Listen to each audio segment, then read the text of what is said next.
สบายดีมาพบกับรายการแนะนำหนังใหม่อีกเช่นเคยซึ่งช่วงเดือน7ถือได้ว่าเป็นเดือนที่หนังใหม่เขายังลงหลายเป็น10กูเรื่องบนับทั้งเรื่องที่ผมสายอยู่เส้นหนังแอนนาไข้ขวัญและสไปเดอร์แมนฟาร์ฟรอมโฮมเอาละเฮาเบิ่งกันดีกว่าว่าช่วงกลางเดือนหาท้ายเดือนจะมีหนังอย่างเนที่พร้อมจะเข้าสายหนังใดจะถึกใจทานเบิ่งก่อนจกเงินไปห้องหนังกันดีกว่า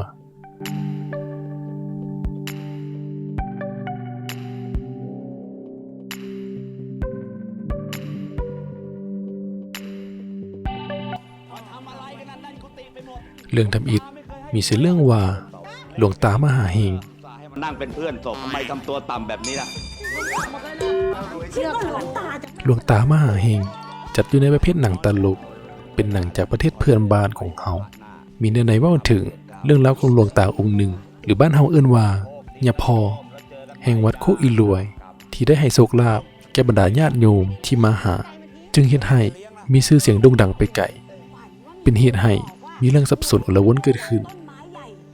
ในหนังจะเน้นไปทางตลกเฮฮาบวกกับสอดแทรกเรื่องธรรมะเข้านำหนังจะเข้าฉายในวันที่16กรกฎาคมนี้แม่รสนิยมไม่เหมือนกันหรอกชื่ออะไรจ๊ะเรนูค่ะชื่อเรนูน่าจะชื่อมฤตยูมากกว่ามาต่อกันเรื่องที่2ชื่อเรื่องว่า The Dog's Journey different dogs but I always found my way back to Ethan The Dog's Journey เป็นหนังแนวสัตว์เลี้ยงครอบครัวเดินในว่าถึงเรื่องราวของหมาเบอร์รี่ที่ได้ค้นพบเป้าหมายใหม่ซึ่งได้รับมอบหมายจากอีธานเจ้าของคนเก่าที่ให้เบอร์รี่สานต่อการเบิ่งแย่งดูแลซีเจที่เป็นหลานสาวของตน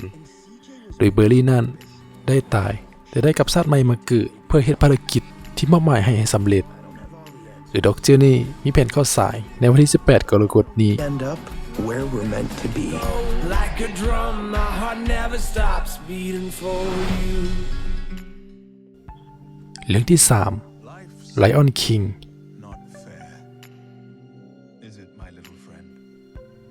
Lion King เป็นหนังแนวชีวิตครอบครัว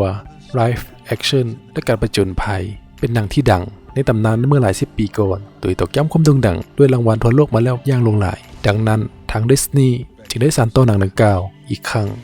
Lion King เป็นการเล่าเรื่องราวของบรรดาสิงโตเมื่อเจ้าป่ามูฟาซาถูกฆ่าตายด้วยน้ำมือของน้องชายของตนเองชื่อสก้าที่หวังตำแหน่งเจ้าป่าของอ้ายตนเองและสก้าก็ได้โยนความผิดให้กับซิมบาลูกชายของมูฟาซาเอง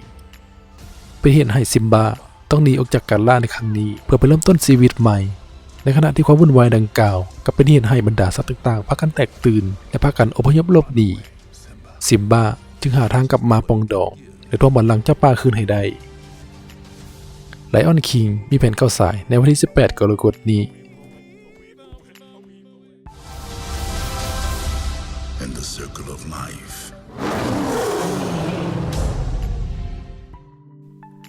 เรื่องที่4มีชื่อเรื่องว่า The Little Ghost หรือซ่องผี The Little Ghost เป็นหนังผีสยองขวัญจากประเทศเพื่อนบ้านของเฮาเป็นการเล่าเรื่องราวของดอหลังจากที่สูญเสียแฟนสาวที่เกิดอุบัติเหตุดอได้โทษตัวเองว่าเป็นย้อนตัวเองที่ให้แฟนต้องตายหลังจากนั้นก็ได้มีเหตุการณ์แปลกๆเกิดขึ้นกับชีวิตของเขาจนเป็นเหตุให้เขาต้องมาพิสูจน์และท้าทายอำนาจลี้ลับดังกล่าวโดยที่มีเหรียญบูฮานที่ติดโตมาตั้งแต่เด็กนั่นกลายมาเป็นจุดเชื่อมต่อโลกแห่งความเป็นและความตายของเขาเอง The Little Ghost มีแผนเข้าฉายในวันที่18กรกฎาคมนี้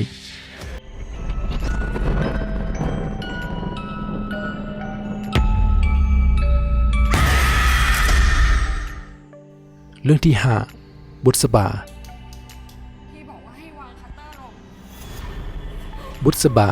เป็นหนังแนวสยองขวัญจากประเทศเพื่อนบ้านของเฮาอีกเช่นเคยเป็นเรื่องเล่าของมิน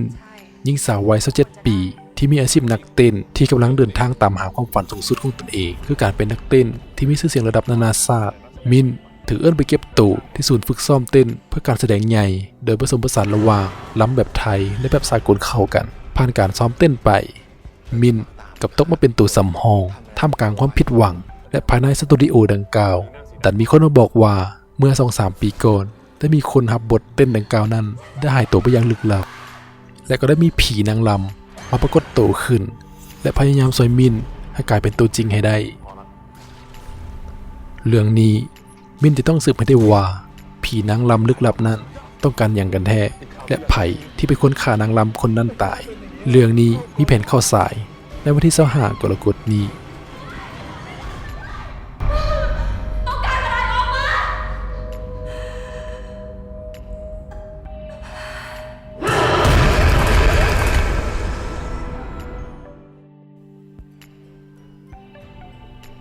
เรื่องที่ 6 มีชื่อเรื่องว่า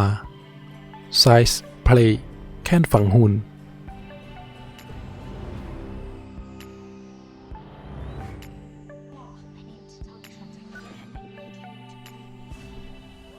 Size Play เป็นหนังแนวสยองขวัญเป็นหนังที่ถูกสร้างขึ้นมาใหม่จากหนังในตำนานในชื่อตุ๊กตาช็อกกี้ตุ๊กตาผีสุดหลอนที่ดังที่สุดในเกือบ30 ปีก่อนเนื่องในว่าถึงแอนดี้เด็กชายวัย13 ปีที่ย้ายมาอยู่กับเมย์เพื่อเริ่มต้นชีวิตใหม่และได้รับตุ๊กตาบัดดี้เป็นของขวัญในงานวันเกิดของตนเองที่บรรดาหมู่เอาให้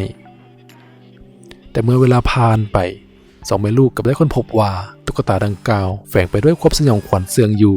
จากฝีมือของหมู่ฮักของตนเองที่ต้องการลิ้นอย่างยากๆใส่2 แม่ลูกคู่นี้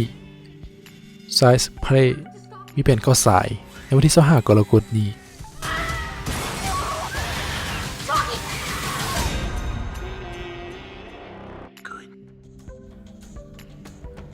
เรื่องที่ 7 Parasite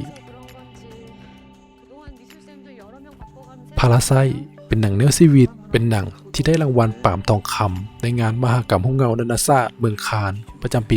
2019 ซึ่งรางวัลดังกล่าวเป็นรางวัลที่ใหญ่ที่สุดในงานเป็นเหตุให้หนังดังกล่าวถือได้ว่าเป็นหนังที่สร้างชื่อเสียงเกียรติยศในวงการหุ้มเงาของเกาหลีใต้เลยก็ว่าได้ Parasite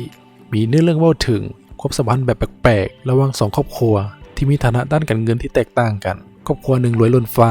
กับอีกครอบครัวทุกติดดินแต่ย้อนการสอนหู้สอนเห็นของอีกครอบครัวหนึ่งจึงเห็นให้ไปเห็นความลับบางอย่างของอีกฝ่ายเสื่องอยู่เห็นให้เรื่องราวสุดโอลวนเกิดขึ้น Parasite มีแผนเข้าสายในวันที่25 กรกฎาคม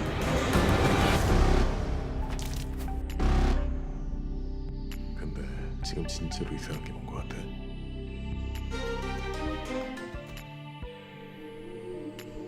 ปิดท้ายกับหุ้มเงาเรื่องนางนาค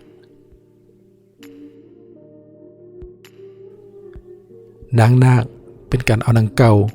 ปี 1999 มาใส่คืนเนื่องในโอกาสครบรอบ20 ปีที่เป็นหนังไทยเรื่องทำอิฐที่กวาดรายได้เกิน100 ล้านบาทนางนาคเป็นการเอาหนังเก่ามาดัดแปลงภาพและเสียงให้แจ้งขึ้นโดยยังคงเนื้อหาแบบเก่าคือเว้าถึงนาคที่ได้จากกับมากผัวสุดที่ฮักของตุ่นที่จากบ้านไปสู่หบโดยนาคนั้นบ่ฮู้ตัวว่าการจากลาครั้งนั้นเป็นการจากลาครั้งสุดท้ายในขณะที่เกิดลูกนาคก็ได้สิ้นลมหายใจ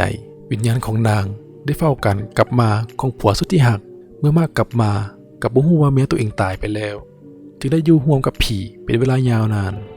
เห็นให้ชาวบ้านพยายามหาทางมาบอกกับมากเพื่อให้ฮู้ว่าเมียตัวเองนั้นได้ตายไปแล้วแต่นาคก็คัดค้านเต็มที่เพื่อบ่ให้ไผมาพาดภาคตนจากคนหัก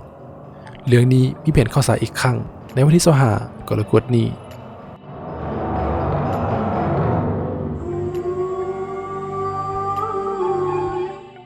ไปจะได้ท่านผู้ชมกับหนังใหม่ที่หลั่งไหลเข้ามาในช่วงกลางเดือนท้ายเดือนนี้หวังว่าคงจะมีจากเรื่องที่ถึกใจทานแต่ยังบ่ถึกใจเกมติดตามว่าเดือนต่อไปจะมีหนังอย่างแน่ที่เข้ามาอีกเช่นเคยทั้งสองของพวกเราจะรวบรวมมาฝากกันอย่างแน่นอนกดรอท่าติดตามไว้ได้เลยไว้เจอกันใหม่คลิปหน้าสำหรับมื้อนี้สบายดีอย่าลืมกดไลค์กดแชร์กด Subscribe เพื่อเป็นกำลังใจและติดตามคลิปใหม่ๆจากพวกเราด้วย